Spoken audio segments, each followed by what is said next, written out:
So I wasn't expecting to make this video, but I think it's important to do so. Yet another example of freedom of expression being compromised in this country. Now, I want to prefix this with a couple of things. What I'm going to be talking about is on the assumption that it is the whole story. Um, the reaction of North Yorkshire Police, the statement they've made suggests that there is actually nothing else to it. And the reason I say that is because if there was something more nefarious at work here regarding the man who was arrested, then surely they would have said so. Surely they would have said there was some sort of explicit threat involved or violence or something like that. Because you sometimes wonder, is there more to it? Is there something else? But the way things are in this country right now, I think it's fair to take it at face value. And that's a real problem. I'm going to read out the piece in a minute. It's from GB News, which admittedly is far from my favourite source of information, but I believe in a free media, and that includes outlets that I wouldn't necessarily agree with. Nevertheless, they have covered this. The BBC certainly isn't going to cover it. That has to be said. And the other thing I want to say regarding this is I stand by my view that as much as we do have a threat to free speech in this country, I still maintain we should take no lectures from the United States on this. I think freedom of expression is under threat in the US as well. Trump and his MAGA people are clearly out to crack down on dissent there. So this is a problem in Britain, but I think it's pretty delusional to look at Donald Trump and Elon Musk as the saviors. It's particularly when the MAGA movement is clearly going after their critics. So, Trump very clearly said that networks that criticise him should come under scrutiny as well.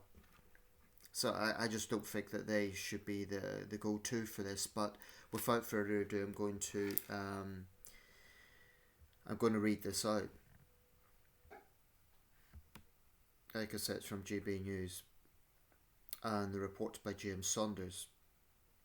I'll also have a little commentary afterwards. It's not too long, so just bear with me. A man has been arrested and hauled out of his home in the dead of night for a social media post.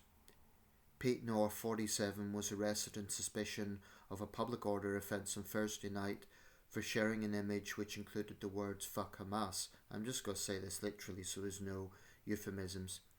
Mr. North, a blogger and commentator from Easingwold, North Yorkshire, received a knock on the door by police at 9:30 p.m. So this is night time, it's hardly a sociable hour. Two officers arrived to arrest him, but allegedly refused to tell him exactly which post was behind the visit. Mr. North, who enjoys a prominent following on social media, shared a video of the run-in with police online. In it, one officer says, "We got a report, I'd say about a month ago. A month ago?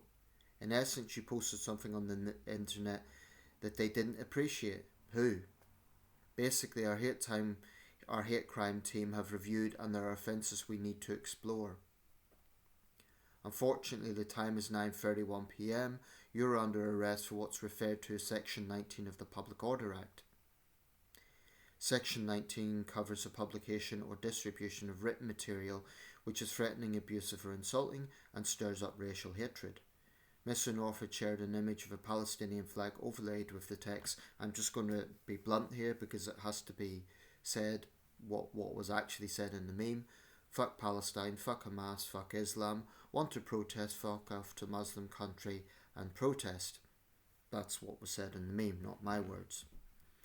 He was eventually bundled away into a police snatch van for a 1 a.m. interview in Harrogate. 1 a.m. He is now told the Telegraph of what happened. The officer in the interview said, "Well, firstly, let's start with the meme." Mr. North recalled, "You posted a meme that said fuck Hamas." And there's a picture of it right here. They've blocked out the full expletive, but basically FUCK Palestine, FUCK Hamas, FUCK Islam want to protest, FUCK off to Muslim country and protest. The 47-year-old continued, I said, yeah, I did post a meme that said FUCK Hamas because Hamas are a proscribed terrorist organisation internationally, including in Britain. Just so we're on the same page, you know who Hamas are. And he just looked gormlessly and shook his head. And so you don't know anything about October the 7th. I briefly explained to him what happened at the Nova Music Festival. He was totally oblivious. If you're going to arrest people for memes, you probably need to pay more attention to current affairs. The blogger also vowed that he stood by the contents of the image and revealed how officers also questioned him on whether he knew what that Tommy Robinson had shared the image to. He said, I was asked whether I intended to incite racial hatred by posting the meme. I replied that Islam is not a race. I had not intended to start racial hatred. I simply agree with the premise of the meme. Nobody should be facing police inquiries for posting memes on Twitter, he vowed. Mr. North went on to speculate that police will not charge him, but said this exercise is not to weigh in convictions, it's to terrorise people like me into thinking twice about posting spicy memes. On Friday morning, he said the police van encounter made him have a claustrophobic fit. I don't know when they started using these vans, but they never used to be necessary, Mr. North wrote after the event. They used to come and just pick you up in a panda car. I was not threatening or violent, as you can see from the footage. There was no reason whatsoever police to treat me that way or turn up in a snatch van. Mr. North, also a former UKIP activist, said he was released without charge at 1:30am and arrived home in a taxi at 3am. He went on to detail how he has a form of Tourette's, his having a form of Tourette's left him having an autism episode at the hands of police. He later added, I'm not saying this to in any way mitigate any alleged offence or in preparation of any future litigation. I'm saying this because it is a matter of public concern that the police are completely ignorant in their understanding of autism and related conditions. That ignorance will end up killing someone more vulnerable than me.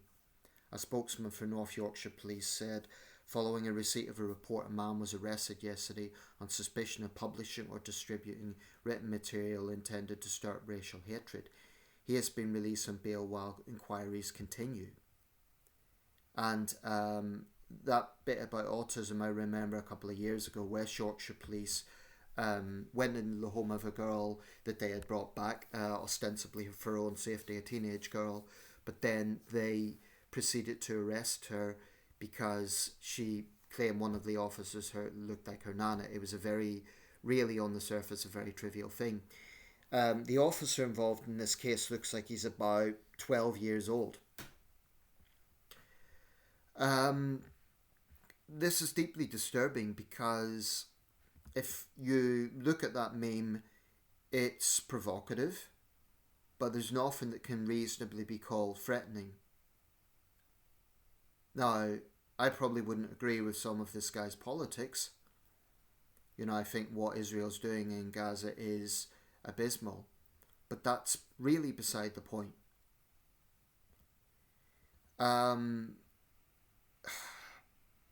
This sort of stuff is just happening too much to be dismissed. It really is.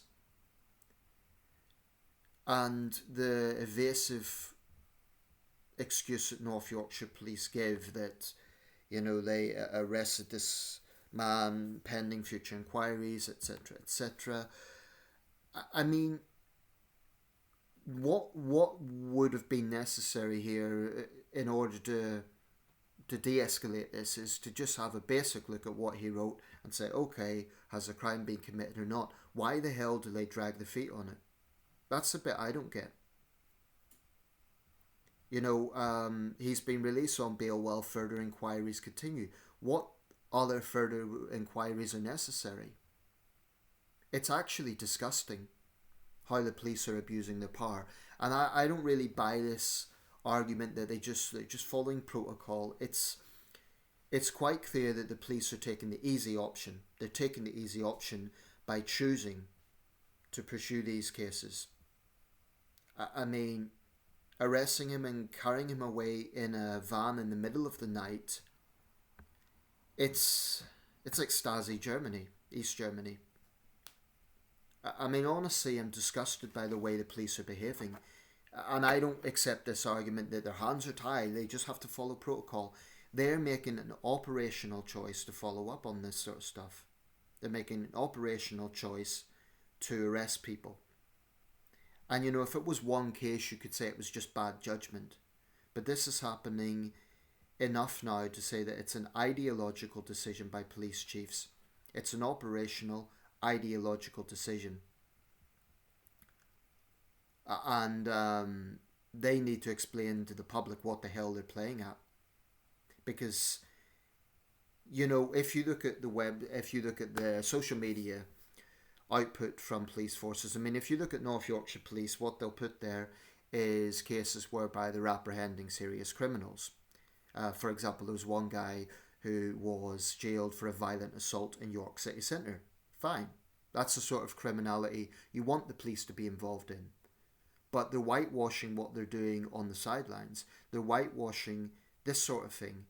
And if it wasn't reported by news outlets, it would be largely ignored. Now, I don't know this guy, Pete North. Like I say, I probably wouldn't agree with his politics, but honestly, that's beside the point. I would say to people who follow GB News or follow Pete North, I hope you would agree that this is affecting both left and right. Some people say it's just affecting conservatives. Not true. Look at the Palestine Action activists who were arrested en masse simply for holding placards. I'm not talking about those who were involved in vandalism. For example, the sabotage of the RAF base, which I do think they should be arrested for that. Simply holding placards. So Mark Rowley said he was going to bring it up with the Home Secretary then, Yvette Cooper, now Shabana Mahmood, over how to not involve the police in these sort of cases. But I don't really accept this argument that they've no choice. This is an operational decision police are making. When they don't bother showing up to a burglary or a shopkeeper who has been plagued by thieves, they say, our resources are stretched. Well, clearly they're not so stretched that they find the resources to follow up on these sort of cases. Now, I've said before, if someone is making an explicit threat, I totally understand why that needs to be followed up on. But even if you want to argue they have to follow up on it, they arrested him. They saw what the meme was, and yet they arrested him. Now, I prefix this video at the start by saying, if there is more to this story, then the police should really say so. They should say that a man was arrested because we found evidence of explicit threats. But they haven't said that. I mean, in Britain we've long prided ourselves on being a country of liberty, but it's difficult to say that today. It is under threat. And then we see that the government is planning to bring in ID cards, ostensibly as a way to control illegal immigration, but this is going to raise questions over civil liberties. I mean, my question's actually a technical one. If it's going to be online, what if the technology fails? How are we going to have to pay for it? That's going to affect people in a lower income. What's the charge going to be? There's a lot of questions that come about with this. I mean, the government might argue if you've nothing to hide, you've nothing to fear, but it doesn't exactly help Labour's image as, for big statism. Now, regarding this sort of stuff that the police are involved in, arresting people over social media posts, it didn't begin with Labour, it didn't begin with Keir Starmer, but so far his answers have been vapid. They have been just the routine. We have a long history of free expression in this country. That's evasive nonsense. Evasive because it's not dealing with the specific concerns that people have. He's just telling people what we already know. Yes, we have a long history of free expression in this country. And it's under threat. And he's doing nothing about it. If Keir Starmer really doesn't want his government to be associated with this, he could be really, really making an explicit message. He could publicly say to the police, do not prioritise this. Respect the fact that people have different opinions. And a meme that is, I mean, I agree with Pete North, that was spicy. I wouldn't say it was threatening. Hamas is a proscribed terrorist organisation. Now, some of it might be seen as politically incorrect. You know, fuck off to Muslim countries. It's not the most diplomatic thing to say. But I would not say that as threatening. I mean, the thing that is disturbing with this is that the police just lack common sense. It really makes you wonder about the training that they're involved in. I'm going to wrap this up. I'll put a link to the article, but it's happening far too much for comfort. And the Prime Minister's response so far has been very, very weak. It's just the routine answers of we have a tradition of free speech in this country. Police responses are very weak, evasive. You know, they say that they're following protocol, but they won't even tell people why they're being arrested, the specifics of it. It's like that woman in London again. Yeah, she was a Trump supporter, probably a loud, obnoxious American, frankly. But it's beside the point. Whether we like people or not, it's beside the point that we, in a democracy, if we really believe in free expression, it includes the right for people to be obnoxious, frankly. The only reason I think people should be arrested is for explicit threats. But the police, over and over again, they're using this evasive thing of while we investigate. Well, that's a very sloppy argument to take away someone's liberty in the middle of the night. And, you know, they didn't bring him home. He had to find his own way home. That's just callous. So North Yorkshire police need to explain themselves with a much better argument than they've given. But this sort of thing's going to happen more and more. And I think I think there needs to be an abolition, frankly, of non-crime hate incidents. Or at least it needs to be seriously amended. Because so long as that legislation exists, the police are going to use it as an excuse. If that was abolished, they wouldn't have that excuse. I mean, we maybe need to have freedom of expression brought into some sort of legislation, protected under some sort of legislation, rather than being an abstract sort of thing. We're at that point now. I mean, I am very concerned about this. And yes, reform is going to really real on this issue. The only thing I would say about reform is they think that Trump's America is the answer to it. Well, I would point out that Trump has extremely authoritarian stances. I mean, you're seeing migrants who have actually not committed any crime tarred with the same brush with those who have, and it's just, there's definitely a creeping authoritarianism and crackdown on dissent in the United States as well. So neither country has a glowing record in this. We should take no lectures from Vance, but we do have a problem in this country, and the government's response is utterly weak. Police forces need to explain why they are enabling the crackdown on expression. They need to explain themselves, because it is making them extremely unpopular. The public aren't going to trust them. It's a very serious problem. And the Liberal Democrats, I mean, if I'm going to vote for them, I wasn't overly satisfied with their answer. I did approach them on this issue, and they kind of gave a woolly middle ground answer, like we believe in free expression and we believe in peaceful assembly, but we believe non-crime hate incidents are necessary for monitoring racial hatred. I thought it was a rather weak response. I wasn't overly impressed. You know, the Liberal Democrats are silent on this sort of stuff. Why? At least too silent for my liking. Let me know your thoughts.